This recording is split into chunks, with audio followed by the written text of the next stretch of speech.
Did you know our podcast is also available over on Spotify, Anchor, Google Podcasts, Breaker, Pocket Casts, and Radio Public? All great ways to listen to Lore of the Ring on the go. Those uploads are also sponsored, so listening over there is a great way to support the show as well. Links are in the description.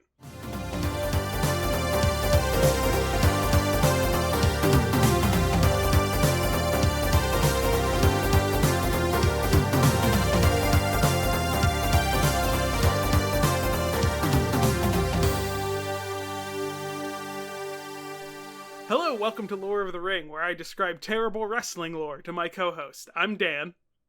I'm Daphne. And today we're talking about the demon that permeates all of Western wrestling, Vince McMahon.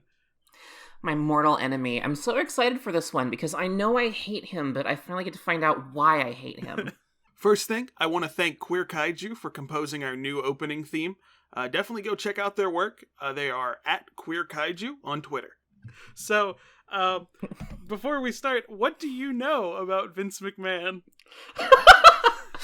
Honestly, he's starting to feel like the specter that haunts pro wrestling at this point. So far he has popped up randomly in many of the stories you've told where there's some kind of terrible storyline and I find out that it was Vince's idea. Or, I will randomly find out that he was in on an extended plot thing. I found out he's where the "it's me, Austin, it was me all along" thing came from. I found out my favorite quote about him so far is he's a millionaire who should be a billionaire, because it just really seems like it sums him up. He seems like every crazy millionaire I've ever heard of who makes terrible decisions and is so out of touch with reality he doesn't know what specific food items are. I love that he doesn't know what a burrito is. That's such a fun, it's such a good fact about someone. He just sounds like kind of an inept, blustery, not very good at having good ideas type of person, and I am learning that he is very unpopular, it seems like, based on how people talk about him. I'm pretty sure he's going to be my mortal enemy by the time we're done with this, but the specifics of that haven't been revealed to me just yet. Okay, so I'm going to give a little bit of background, and it's also going to give background on the entirety of Western pro wrestling on top of that when I'm doing this. Okay. So Vincent K. McMahon is the chairman and CEO of WWE. Lot of talking about him acts like he kind of built Western wrestling.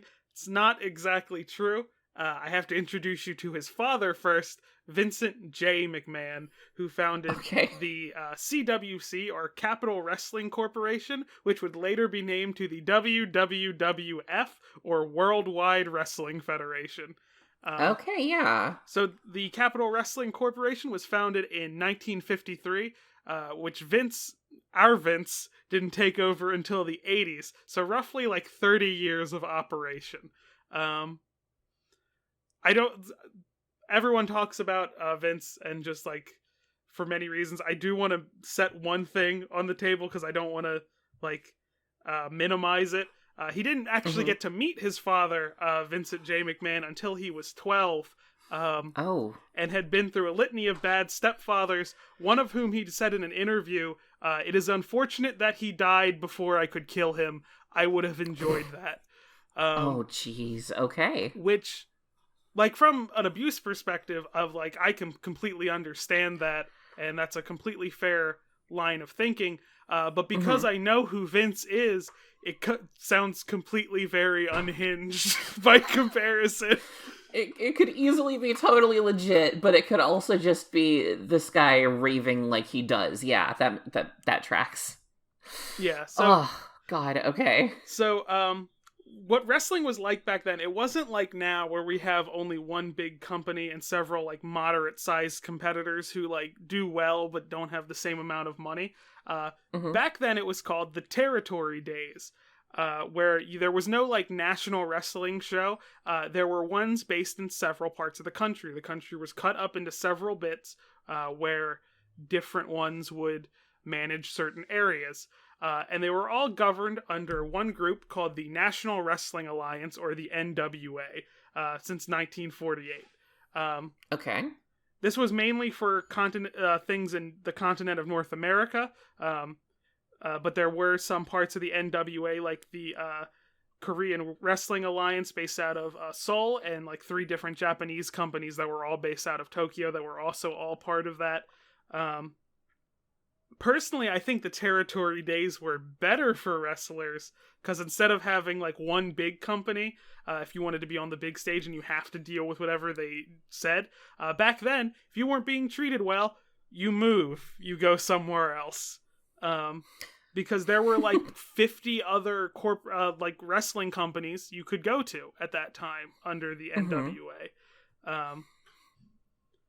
So Vince Sr.'s company was based out of like New York and Washington, D.C., but he owned like smaller ones as well.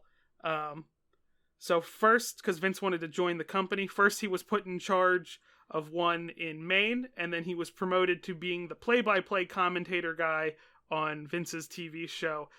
Vince started becoming a driving force in the ratings, tripled like the ratings of the company, getting Muhammad Ali involved in their product. Lots of like big pushes. So Vince then was like very good at keeping that company alive and pushing it forward. So one thing that Vince had always wanted to do, he wanted to not only go national, but maybe even go global. And his father didn't want to do that because that would have destroyed the National Wrestling Association. And he wanted to remain solely a Northeastern exclusive product. Okay. That makes sense. Yeah, you can debate whether or not that was a sensible thing to do, at least from the TV perspective, because in 1976, Georgia Championship Wrestling, which was part of the NWA, got the first national TV show that any of the people in the NWA had. So that was still actively taking away business from them. So Vince Sr. probably wasn't right in every regard, but you'll see that Vince Jr. isn't right in every regard either. Okay. Because Georgia still stayed in Georgia when they were wrestling. It would just be broadcast everywhere. Gotcha. Okay. So Interesting. So by 1982, Vince Jr. bought the company from his father for about $2 million. Then in 1983, Vince pulled the company out of the National Wrestling Alliance and bought a Sunday morning time slot on USA, which previously belonged to a Southwest Championship Wrestling show, and renamed it All American Wrestling, and that eventually expanded into a second time slot on Tuesday nights called Tuesday Night Titans. So he was already breaking what his father wanted by the time he started expanding. Naturally. Now we're going to get into some of his more like skeevy stuff that he would do. So he began what's referred to as talent poaching, which is when you go to other promotions and offer their biggest stars better deals. Because he's had more money, and he also was offering them a chance to be on national TV. And I honestly wouldn't know any entertainer that wouldn't see that and be like, yeah, that's a good idea. Like, yeah, absolutely. Like, to have the largest audience and then also be financially stable on top of that, that's not something anyone would turn down. So first he went after the American Wrestling Association, or the AWA. In terms of general talent, he took Bobby the Brain Heenan, who's like this iconic like puppet master villain type character. He used to wrestle, but now he was more like a manager character, and he would like always trick like the big buff scary men into working for him to do bad things. Cool. Okay. And then he took Mean Gene Okerlund, who again, not a wrestler, but has like an iconic voice. If you've ever seen like a balding man with a little mustache interviewing the wrestlers, that's him. I was gonna say that name sounded familiar. Yeah, you'll think of many like wrestlers going like, you know what I'm saying, Mean Gene, and like he's just like this nice looking like well dressed man with his little bow tie. Okay. In terms of wrestlers, he took Jesse the Body Ventura, who you may remember as either the governor of Minnesota from the years of 1999 to 2003, or the guy in Predator who refers to himself as a goddamn sexual tyrannosaurus. Sexual tyrannosaurus. I remember both of these things, actually. He's had I'm not going to use the word illustrious, but he's had a very weird career. And then Schwarzenegger was a governor for a while, too. What was that with that movie in Governors? Yeah. Anyway, I don't know. Okay. All right. I didn't realize. I knew that. Okay, sorry, go on. No, continue. What were you thinking? Oh, I don't know. I guess I'm just like, it never occurred to me to wonder, like, when Jesse Ventura got into this stuff and when these names that I just know as always having been associated with wrestling, like, actually got involved. So it's interesting hearing some of this happen, like, during the rise of the WWF itself, when Vince McMahon was, like, putting all this stuff together. Yeah. Yeah. Just these staples that, like, even through, like, just cultural osmosis, I'm aware of these names and aware of these characters. And it's like, okay, that's why I am, because they've been involved in this for such a long time. Yeah. It's just kind of cool. Another one he stole from AWA was Hulk Hogan. Of course. Of course. So it's really striking to me that Vince builds this narrative of him building wrestling in the West from, like, the ground up. But he didn't even build the Hogan character that's popular today. Because Hogan did work for Vince Sr. very briefly, but they never bring that up because he was working as a bad guy that time. Oh. And then he quit the company after he filmed the scene in Rocky 3 he's in, where he, like, McMahon Sr. didn't want him to do that. So after he was told not to do that, Hogan quit, went to the AWA and became a good guy and invented the character we see today. Oh, God, okay. So to put into, like, perspective how detrimental that was to the AWA, they went out of business about 8 years later. Oh, jeez. Okay. Then he went to Jim Crockett Promotions. He poached Greg Valentine, Ricky the Dragon Steamboat, the Iron Sheik, and Rowdy Roddy Piper. I know two of these names. Okay, so he really... I mean, I'm familiar with talent poaching, but the fact that he also just was killing these other organizations when he was done is wow. Yeah, Jim Crockett Promotions went out of business 5 years later.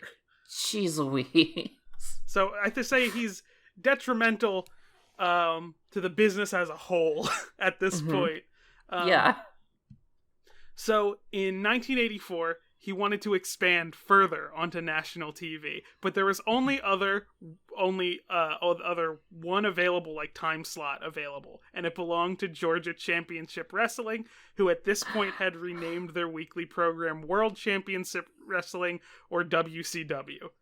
Okay. He knew that if he took that time slot, he would control televised wrestling at a national level. So, you know, like a monopoly.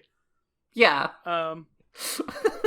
So for context, you know, like WWE's, like, signature style, right? Like, it's kind of over the top, cartoony, almost like superhero characters and dastardly evil villains. Yeah. WCW was practically the opposite of that. They were very much focused on, like, the sport concept. Like, it would still do, like, hero and villain, but it was more in the line of, like, something you could believe is real without having to do the suspension of disbelief. It's kind of like watching a war documentary and getting G.I. Joe if they were to switch those products for you. Because, like, you know, they're the same thing, but they're very different in the terms of content. The tonal clash is wild. Yeah, okay. Huh. So Vince wanted to buy that time slot. So first he went to Ted Turner, who owned that station. And Ted told them that no, he didn't want Vince's product. He was happy with the way WCW was.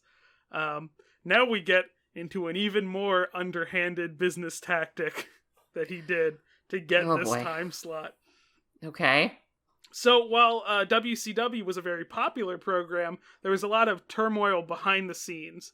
The company had 4 co-owners, Ollie Anderson, Jim Barnett, and Jack and Gerald Briscoe. Ole Anderson's booking decisions weren't appealing to the other owners, and they were slowly becoming more alienated. So what Vince did is that he bought the 3 other owners shares in the company, getting the majority of it and then absorbing Georgia Championship Wrestling and taking their existing TV deal. Jeez, of course he did.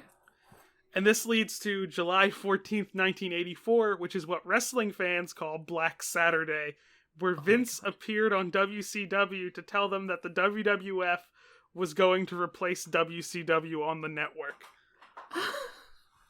He popped up on the broadcast to deliver like a villain speech about how he was buying them. He tried to put it like it was a good thing. Like, oh, I'm very excited to announce this. Like, okay.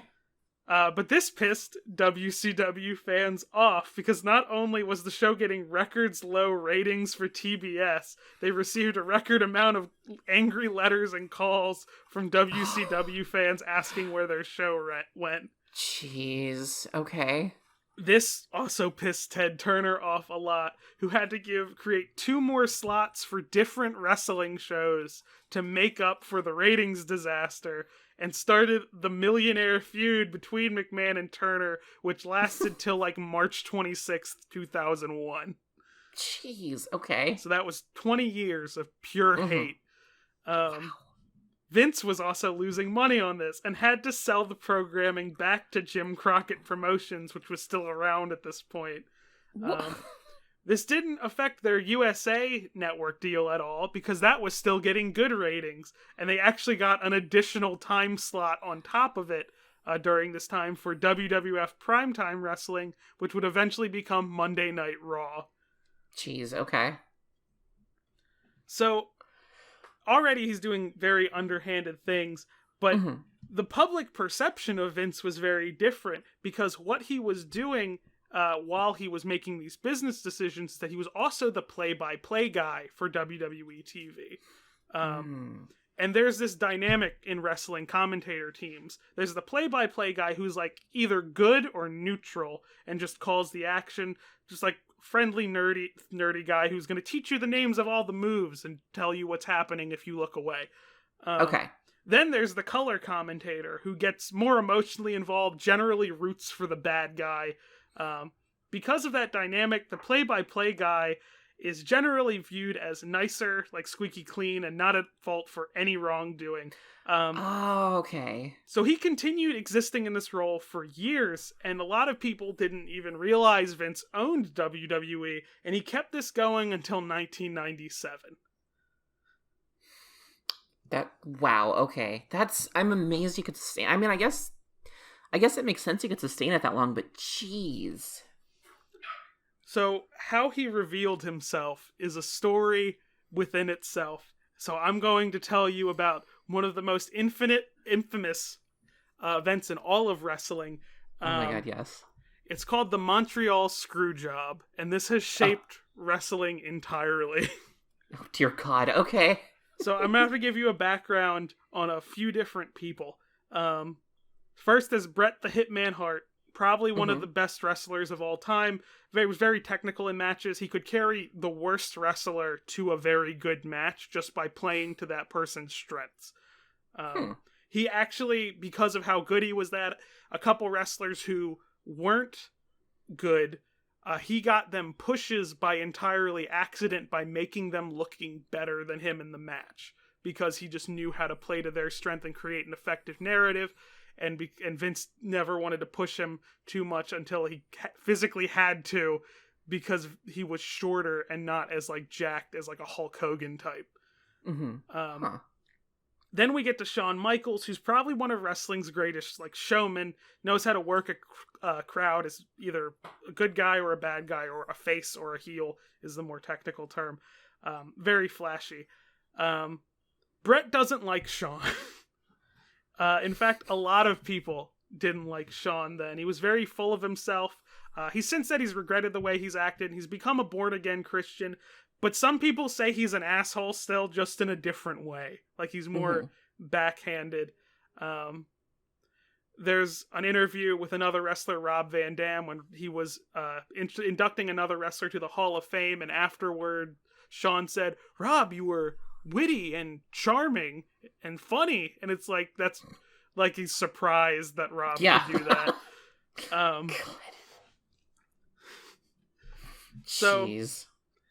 So So at the time, Brett was the WWF champion, and his contract was set to expire at the beginning of December.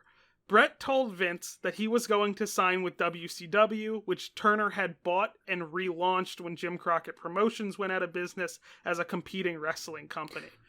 Okay. Obviously, this means he has to drop his championship to someone. Brett was fine with dropping the belt to Shawn, but he didn't want to do it in Montreal, which was his like home area, kind of like where he was from. Mm-hmm.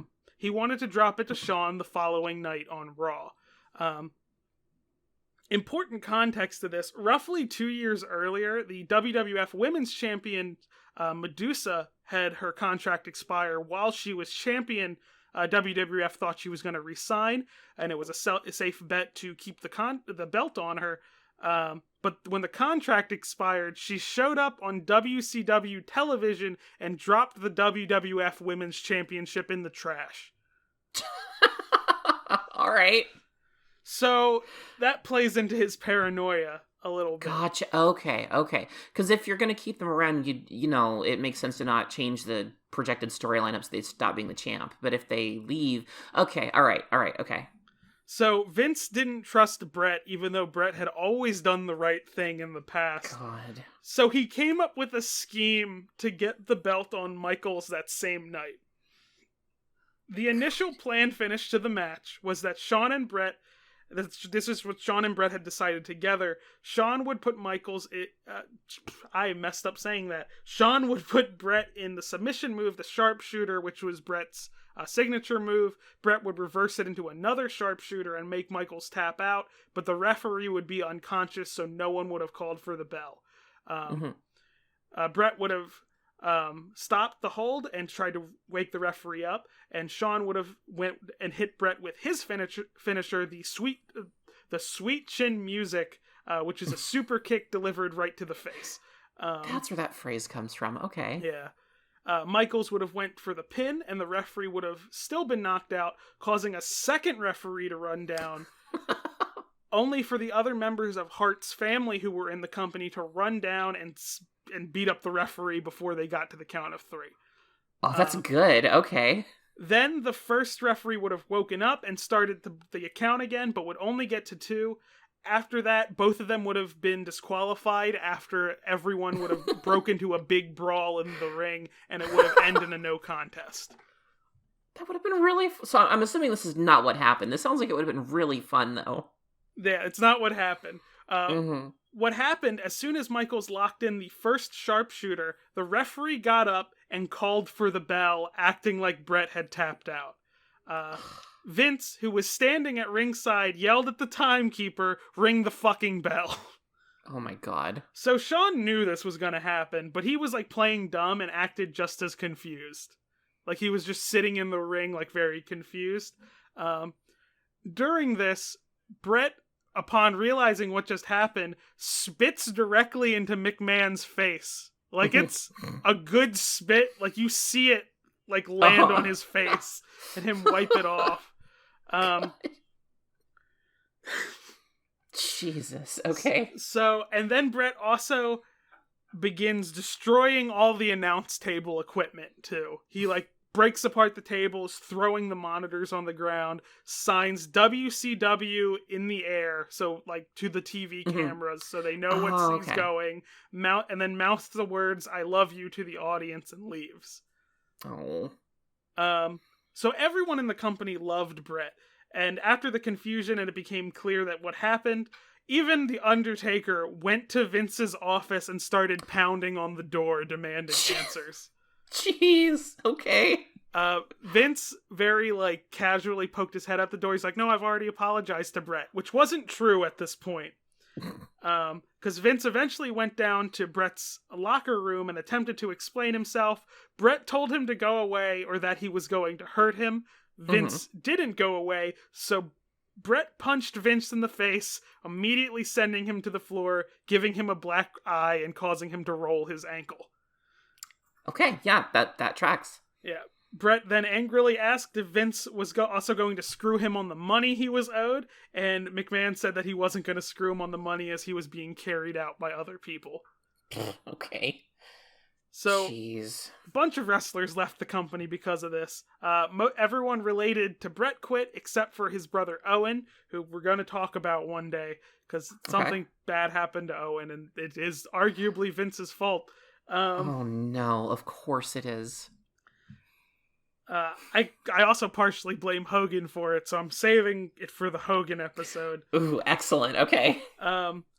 Vince tried to not look like the bad guy at first. Following night, he did like a little interview with his black eye, saying that he didn't screw Brett, and he uttered a famous phrase now, Brett screwed Brett. Making mention of even thinking about suing Brett for like punching him and breaking the TV equipment. Of course. He was being interviewed by, at his time, the co-commentator Jim Ross. Now, some people think the interview was a work and it was him laying groundwork for the villainous Mr. McMahon character that he would become on TV. But I don't think this is a work, strictly because the way he's like carrying himself is the same way he carries himself in other interviews that have gone badly when he gets pushed at all. Yeah, I don't know. I haven't seen this, obviously, but I don't buy it. That doesn't sound like him setting anything up. That sounds like him doing damage control for his own image. Yeah. So, like, other examples of bad interviews was, like, when he was being interviewed about the XFL by sports personality Bob Costas, and when he gets pushed on XFL failing, he gets right in Costas's face. I'm sorry, was Vince McMahon involved with the XFL? He created the XFL. Oh my god, of course he did. How did I not know that? I just remember that was so in and out on TV. That was such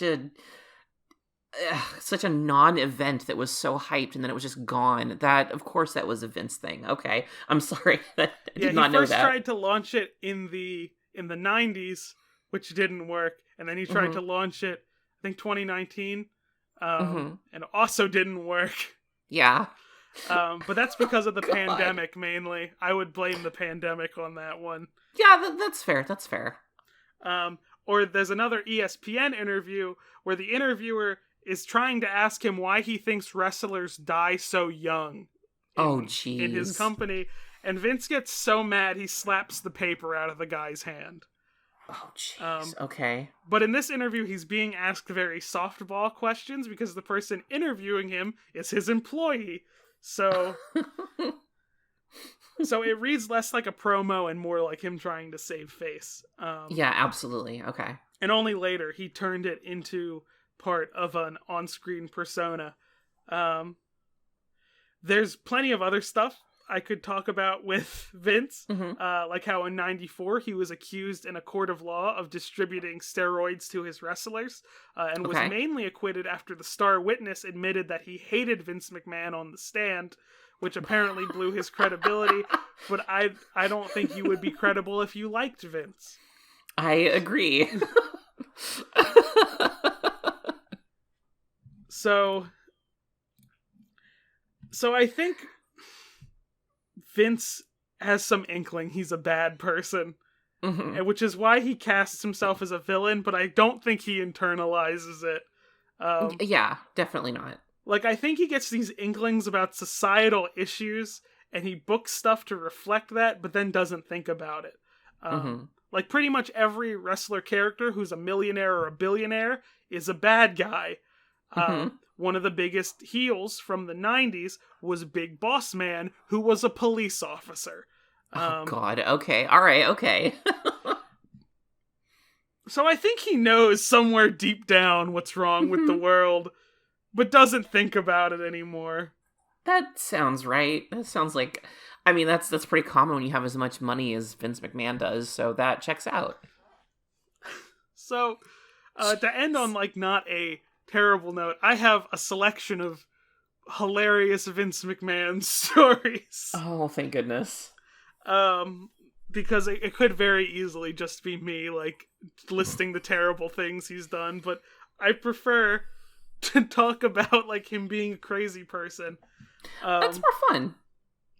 So, at one point, the 90210 writer Larry Mullen joined Stephanie McMahon's, his daughter's, WWE creative team. They were in a meeting with Vince, and Larry was nodding as Vince was talking, and Stephanie had to pull him out of the room and said, "You need to stop nodding. Vince hates nodding." What? Has a reason ever been established for that, or is that just a weird Vince thing? They think it's because he hates yes men, but if you know what CM Punk said, he surrounds himself with yes men. Yeah, so that doesn't track either. Okay, all right. Whatever, Vince. So, here's another story, and there's no better way to, like, describe it than, like, the tweet I found. So I'm going to read the tweet from @Allen_cheapshot in its entirety. Okay. Vince hates sneezing. When someone sneezes, he yells at them and tells them to control themselves. On the rare occasion Vince sneezes, he angrily mutters to himself and loses focus for a few minutes.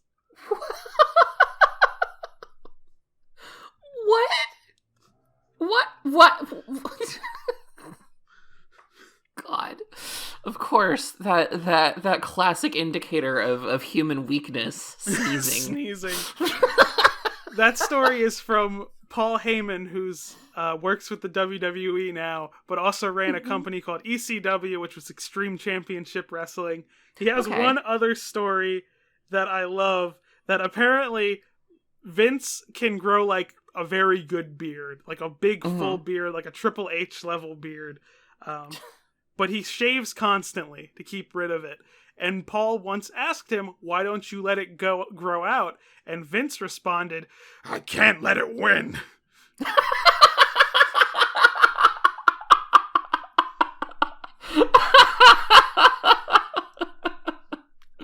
That's just me shaving my legs.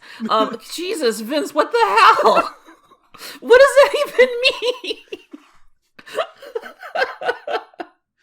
It's like it's his body. Yeah, it's just gonna do that, dude.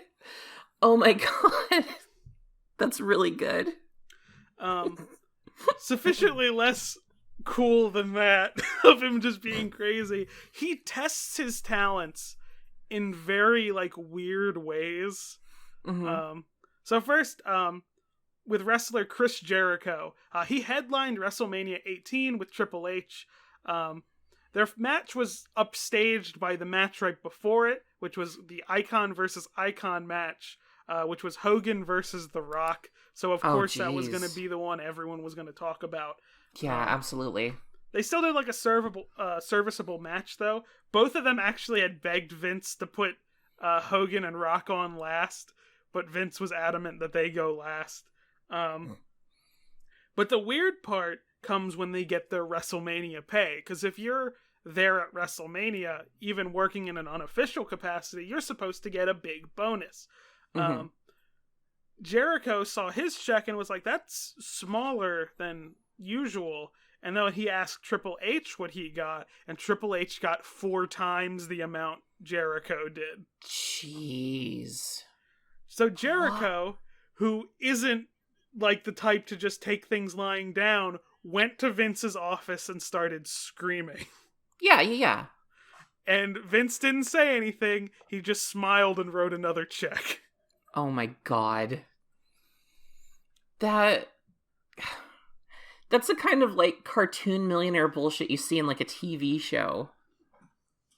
It's very, like, weird, because that feels like that isn't legal to do.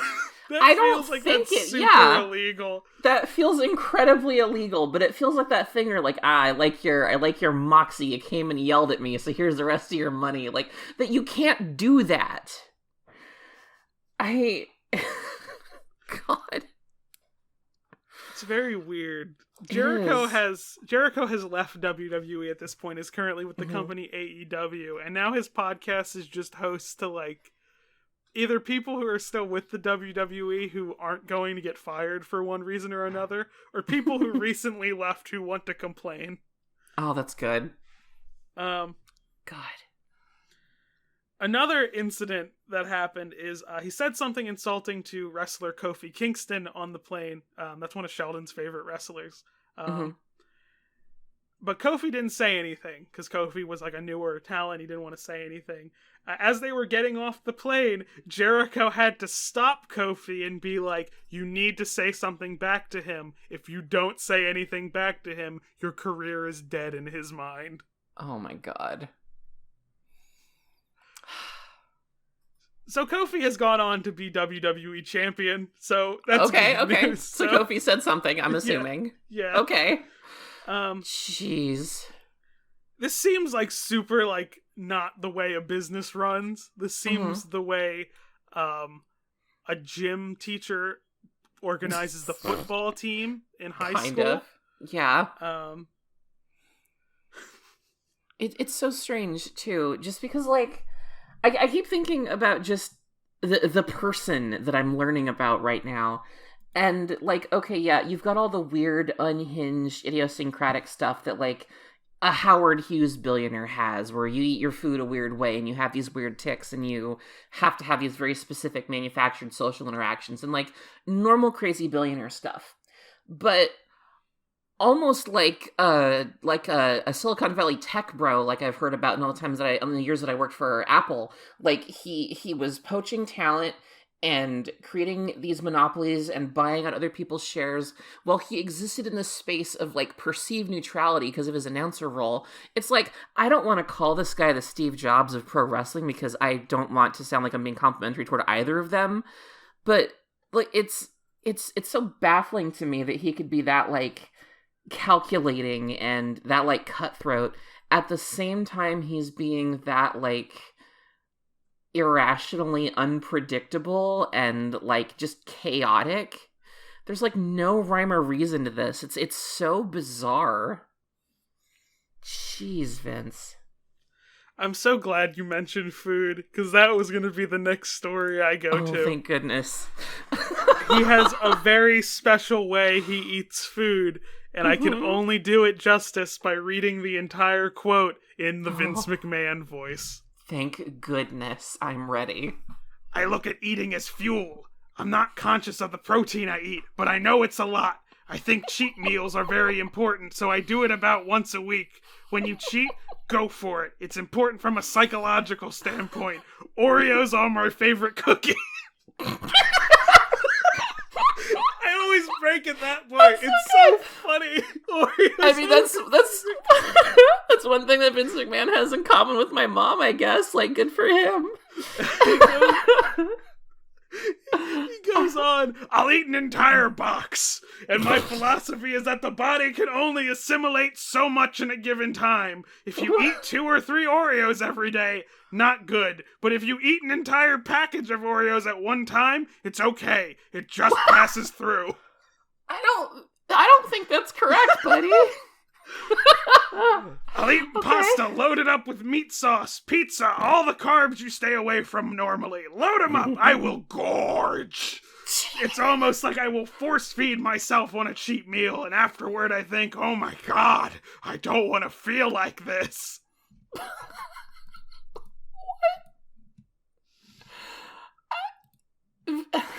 So Vince doesn't know how the human body works in his sport company. So there's that.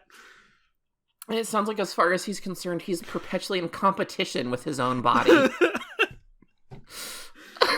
Oh my god. I can only imagine how he feels now that he's old, even though he still looks like a bunch of rocks glued together. God, I can't even imagine. Other food-related one. Like at some point, I think this is like years ago at this point, they had a snow cone party at WWE, which is very weird to have a snow cone party in the back of the TV studio for grown adults. It's a little weird, yeah, I'll give you that. So Vince is a snow cone fanatic, apparently. Of course. So he had like 10 of them. God. And Vince does this thing on TV. His villainous thing is he'll go, "You're fired!" And that's how he gets people written off of TV. He puts on that voice, stands up on a table in front of everyone and goes, "I love snow cones!" Like, that's just as villainous a pronouncement as firing someone. Jesus, Vince. Another personal favorite of mine is a story from CM Punk. Good. Okay. When they were doing their tribute to the Troop show, which I don't know how often they do anymore, but like it used to be on Christmas, the wrestlers who would agree to it would go overseas and perform for active military duty people. So CM Punk told the story of when he, Undertaker, JBL, Edge, and Vince all had to share a room together. No. And Punk couldn't sleep because everyone was snoring except for Vince, who kept laughing at his own farts. Like he's 5 at a sleepover. God. I can't.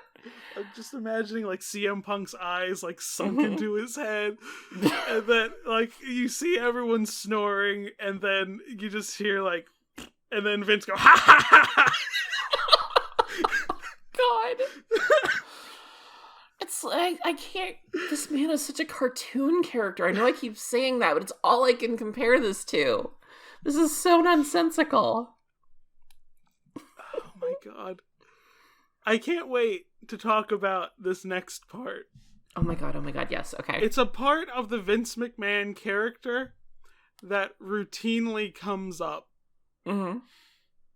So he has this thing, the character has this thing called the Kiss My Ass Club. Okay. In which a wrestler or any type of performer would be in a predicament where their job was at risk or they really wanted something. Ugh. And Vince would say that they had to kiss his ass to do it in a literal sense. Oh, man. So what he would do, he would drop his pants in the middle of the ring. Of course he would. Revealing his ass to the crowd and tell the person to kiss his ass. I can't believe anybody went through with that. There are a fair amount of people in the Kiss My Ass Club, including Shawn Michaels. How they wrote that in is that they had him get knocked out and shoved into Vince's ass. Oh my god. Is that Vince, that almost feels like sexual harassment. That's like, you cannot do that. There are plenty of allegations against him with that too. Good, fucking good. Oh my god. So there's plenty of that. Funniest incident involving that was Hornswoggle the leprechaun. Oh my god. He was told to kiss it and he bit it. Good, okay. And Vince ran around the ring while Hornswoggle held on with only his teeth. That's what I was visualizing, so I'm glad that it was real. God. Did you know that Hornswoggles come up in every single episode we've talked about so far? And I'm very excited to talk about. It's just really funny to me listening to like, oh hey, we've mentioned the same like 4 or 5 things come up every episode. It's we have running gags and it's very funny to me. I can't wait to talk about this Hornswoggle experience that lasted from like 2008 to 2012. There's so many things that I cannot wait for. I'm so excited. So, what is your current image of Vince McMahon? Well, I kind of got my, I guess I kind of blew it a little early when I was talking about my, like, the fact that he has this, like, idiosyncratic millionaire personality that he also kind of funnels into this villain persona, but he was able to do all of these underhanded cutthroat business dealings like what I've seen in, like, technology companies acquiring each other and poaching talent and stuff, and the weird, like, I'm gonna test my higher-ups, like it's believed that Steve Jobs used to do with people, that he would kind of mess with and see what weird ideas and what ways he could challenge them and stuff. And I don't know. I feel like there's just a certain way that your brain starts to rot when you start making enough money that you just become this weird mixture of like dangerously cutthroat and just totally unhinged. And it's weird trying to reconcile like the genuinely outlandish stuff that he does just is in his like personal behaviors with the like business mogul stuff he was able to pull off, which is genuinely impressive. Like, it's really weird. It's like Vince the character and Vince the actual person just kind of coalesced into this weird, nonsensical behaving person that has unearned millions of dollars. It's so weird. It's very weird. Yeah. So I have 3 stories that complicate the existence of the character that Vince that exists in all of our minds. Good. Let's make this weirder. So there was a manager character named Mr. Fuji. You would remember him by who was standing next to the person that missed Hogan. Oh, okay. Yeah. He was in bad shape, health-wise. Sorry, my cat knocked something over. But financially, he wouldn't come to see Vince to get help with it. But Vince found out through one of the agents at the company, and he sent one of his referees with a large bag filled with money to Fuji's house. Of course. Okay. Other one, Vince once was having an issue with his television, and he couldn't figure out what was wrong, so he had a cable guy come over to look at it, and the cable guy just had to explain to him what the mute button was. Oh my god, okay. And then Vince gave him $100 tip. Wow. I wish that was how tech support worked. So, this last one, we've been over that Vince loves large men, just very like muscular men, and that's how he makes decisions of who to hire. So at one point, the wrestler Kane was hired to be in a slasher movie that WWE was also producing, which makes sense. Yeah. See No Evil. You may have seen trailers for it, like 2006. I might have. I wasn't in the States in 2006, I don't think, so yeah. So Vince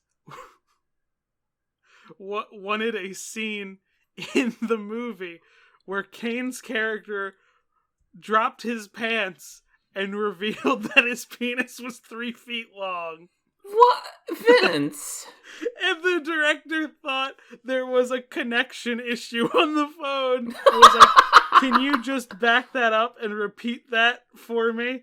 And Surely I misheard you. And the person who was relaying the message said, yes, Vince wants Kane's penis to be 3 feet long, and none of the producers are saying anything about it. Oh my god. Now, I've never seen See No Evil. Neither have I. Being that it wasn't rated adults only, yeah. I assume that scene didn't make the cut. Maybe it's like the deleted scenes on the Blu-ray or something. No, I can't imagine they would have gone through with that. I refuse to accept this as a possibility. It brings a new meaning to Uncut Edition. Aw, man. Well, I hope everybody enjoyed our final episode. Dan. That joke wasn't even in my notes. Of course it wasn't in your notes. God, of course.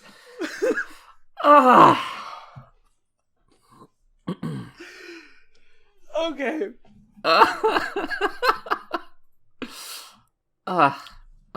Okay. All right. Okay. Okay. So. Okay. Being that we just hit 50 minutes, I think it's a good time to close out the episode. I think that's the funniest joke I'm gonna make. Always end on a dick joke, as they say. I don't know who says that, and I don't agree with them, but surely someone says it. If you set up a dong in Act 1, you have to pay it off in Act 3. Did we set up... Well, I guess the whole episode was about a dick, so... Yeah.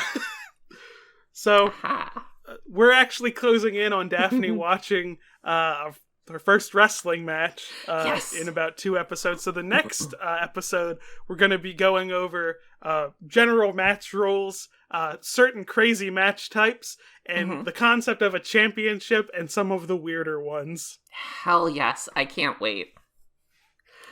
Oh, well, I took notes. I learned a lot. I would like to see the notes. I will send you my notes as always. I trailed off a little bit. Oh, I did have one thing that I thought of, which is in my notes, and I wrote this down, which I don't think it's anything yet, but eventually if I learn enough, it might be. Your description of the play-by-play commentator versus color commentary made me think of, like, you're kind of giving me the play-by-play. I don't know enough to be the color commentary yet, but that's almost analogous to what we're doing. And that thought just amused me. That's all. I'm done now, I promise. I mean, that was actually something Sheldon thought of. Like, why didn't we get our characters drawn as wrestling commentators? I was thinking that during the episode as I wrote that note down. You know what? There's still time, but we probably should start paying Sheldon if we make Sheldon make more art for us. Yeah. Okay, so that's everything for this episode. That's it. We're done, I promise.